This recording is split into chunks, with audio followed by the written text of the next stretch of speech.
Assalamualaikum warahmatullahi wabarakatuh. Jadi kami akan mempresentasikan MGP kami dengan tema pembuatan biokriket dari campuran tempurung kelapa dan cangkang biji karetnya.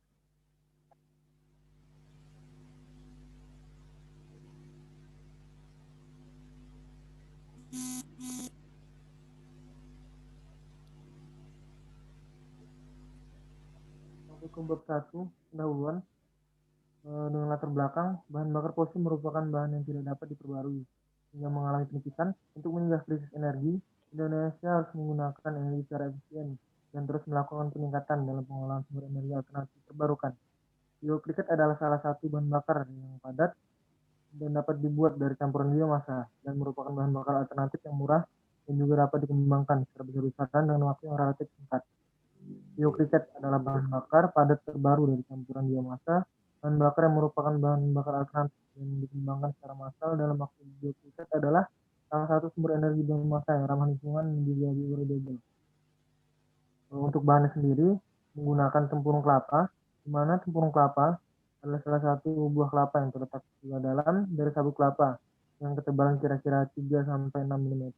Tempurung kelapa adalah golongan kayu keras yang memiliki kadar selulosa yang lebih rendah dari kadar ini yang lebih tinggi dan dengan kadar sekitar 6-9% dari kadar air. Untuk bahan selanjutnya itu cangkang biji karet. Tanaman karet adalah tanaman asli dari Brazil dengan nama latin Hespa brisken. Di negara kita Indonesia, khususnya Kalimantan Timur, tanaman karet memiliki luas hampir 600 hektar. Sekitar 500 hektar adalah perkebunan milik masyarakat dan selebihnya dikelola perkebunan swasta. Next. Masuk rumusan masalah. Yang pertama, manfaatkan batu bara jenis ringkul sebagai campuran bahan baku pembuatan briket. Yang kedua, ketersediaan bahan baku biji karet dan juga cangkang kelapa sawit yang melimpah di daerah Kalimantan yang dapat dimanfaatkan dan menjadi biokriket. Next.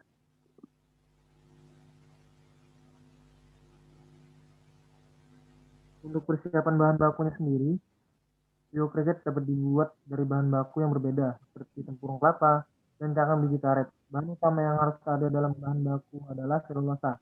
Semakin tinggi kandungan dari selulosa, maka akan semakin baik kualitas dari biokriket. Biokriket mengandung zat terbang yang terlalu tinggi, cenderung mengeluarkan asap dan bau yang sedikit zat. Kemudian ada juga arang limbah tempurung, cangkang biji karet dan batu bara. Arang karbonasi diperoleh dari limbah tempurung dan cangkang biji karet yang diperoleh dari perkebunan karet Tambun, Sumatera Selatan. Untuk bahan yang kedua yaitu karbonasi. Proses karbonasi merupakan proses pengecahan bahan-bahan organik berupa biomasa seperti ampas teh, kulit durian, serabut kelapa, dan lain-lain. Prinsip dari proses karbonasi yaitu pembakaran biomasa tanpa adanya kontak dengan udara, sehingga unsur karbonnya akan tetap tinggal dan bagian yang terlepas hanya volatimeter saja. Yang ketiga, menciptakan biokriket. Tujuan dari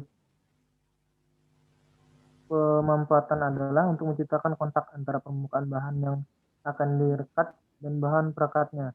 Bahan perekat dicampurkan dan setelah itu tekanan akan mulai diberikan. Yang keempat, bahan perekat.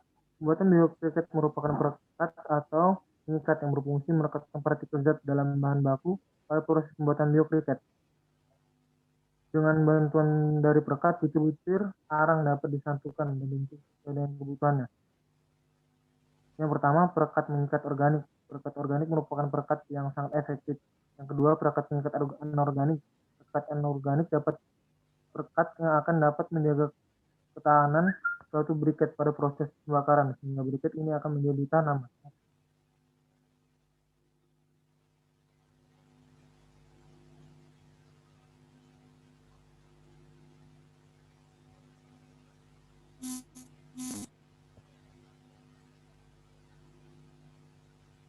Next. Kali ini saya akan menjelaskan tentang metodologi penelitian. Prosedur uji kualitas biokriket. Pengujian proksimal terhadap briket meliputi 1. Analisis kadar air. Untuk menghitung nilai kadar air pada briket bioarang yaitu menggunakan cara dengan menguapkan air yang terdapat di dalamnya hingga beratnya konstan. Briket yang telah kita dapatkan dari hasil pencetakan lalu dihancurkan sampai halus, kemudian di dalam oven pada temperatur sekitar 105 derajat Celcius selama 1 jam. Kemudian didinginkan. Setelah itu, langkah-langkah yang dilakukan adalah penentuan kandungan atau kadar air pada bahan baku. A. Timbang 1 gram briket beserta crucible dan tutup. B. Panaskan pada temperatur 105 derajat selama 1 jam. Keluarkan crucible berisi residu dan tutup. Dinginkan lalu kemudian dimasukkan ke dalam desikator selama 15 menit. Catat dan hitung presentasi inert moisture atau IM. Next.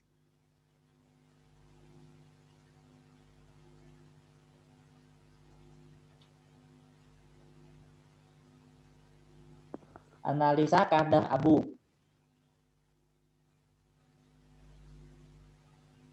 Kadar abu atau askonten adalah suatu material anorganik atau tak terbakar yang merupakan hasil dari bahan baku. Untuk menghitung kadar abu dari masing-masing briket dari hasil pembakaran tersebut dilakukan dengan cara berikut. Timbang kurang lebih 1 gram sampel lalu dimasukkan ke dalam cawan porselin yang telah ditimbang beratnya. Kemudian diletakkan cawan porselin berisi sampel ke dalam furnace pada temperatur sekitar 450 derajat Celcius selama 1 jam. Naikkan temperatur sampai 815 derajat Celcius selama 1 jam. Lakukan pembakaran semua sampel menjadi abu kurang lebih 2 jam. Kemudian didinginkan di udara bebas lalu dimasukkan ke dalam desikator selama 15 menit. Keluarkan cawan porselin yang berisi residu lalu ditimbang. Catat dan timbang askonten. Next, analisa kadar zat terbang.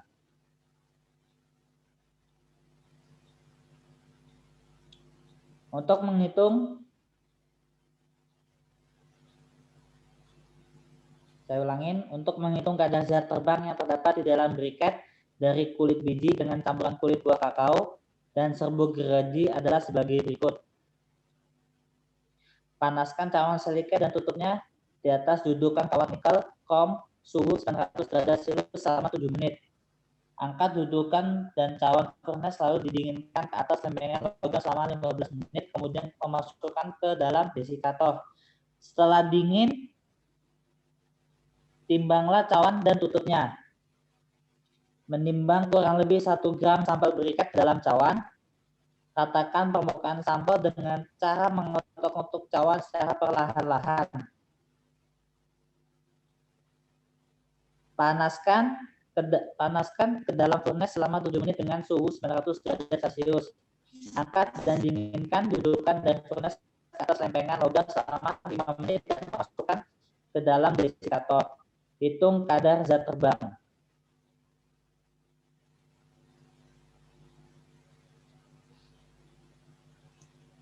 Analisis nilai kalor. Nilai kalor dari bahan baku merupakan penjumlahan dari harga panas pembakaran dari unsur-unsur yang membentuk bahan baku. Nilai kalor tersebut dapat ditentukan dengan bom kalorimeter. Dilakukan untuk menentukan nilai kalor dari bahan baku.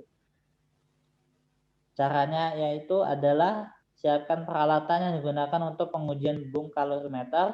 Gunakan peralatan sesuai dengan petunjuk.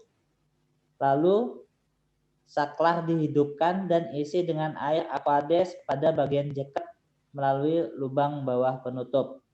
Kemudian dihubungkan dengan water cooler sirkulator yang ada dan pasang selangnya ke bagian C4000. Posisikan cover kalorimeternya pada posisi terbuka saat menunggu ready ataupun menunggu pengukuran sampai sampel berikutnya. Next.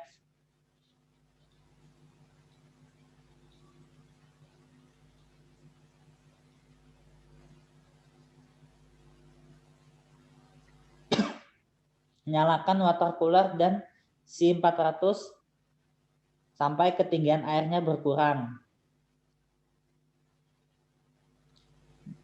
dinyalakan melalui proses inisialisasi dibutuhkan sekitar 30 menit setiap pertama kali dinyalakan untuk memperoleh kondisi water cooler yang sesuai dengan kondisi C400 yang stabil.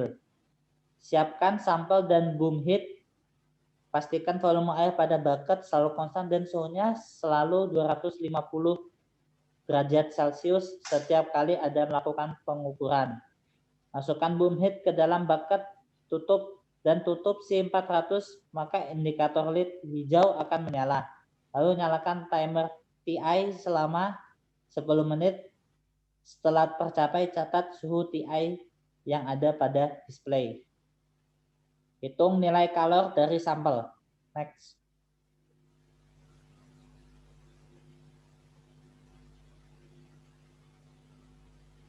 Oke.